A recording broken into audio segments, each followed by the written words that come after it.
Assalamualaikum warahmatullahi ta'ala wabarakatuh. Kami dari kelompok 3 ingin mempresentasikan tentang teks cerita sejarah untuk memenuhi tugas bahasa Indonesia.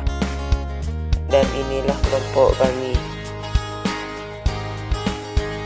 Teks cerita sejarah dibagi menjadi 4, yaitu pengertian teks cerita sejarah, struktur teks cerita sejarah, jenis-jenis teks cerita sejarah, yaitu pembahasan teks cerita sejarah.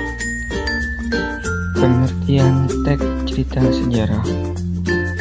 Pengertian teks cerita sejarah dapat dipahami sebagai sebuah teks yang memuat mengenai penjelasan atau penceritaan tentang suatu fakta dan peristiwa yang terjadi di masa lalu. Struktur teks cerita sejarah dibagi 4 bagian. Yang pertama, orientasi. Yang kedua, merupakan peristiwa. Yang ketiga, konflik resolution. Yang keempat, komplikasi pecah masalah. Yang kelima, resolusi penyelesaian masalah. Yang keenam, pada Jenis-jenis teks cerita sejarah ada 2, yaitu fiksi dan non-fiksi. Cerita sejarah fiksi merupakan teks cerita sejarah yang sebagian besar bersifat subjektif berdasarkan pandangan pengarang atau penulis.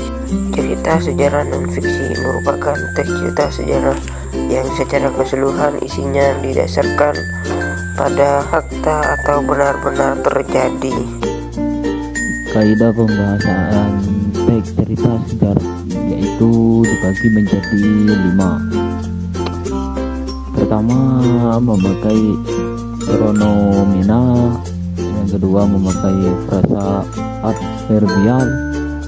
Yang ketiga, memakai verbal material. Yang keempat, memakai konjungsi temporal. Dan yang kelima, menggunakan kalimat majemuk. Sekian, terima kasih. Wassalamualaikum warahmatullahi wabarakatuh. Sampai jumpa di lain hari.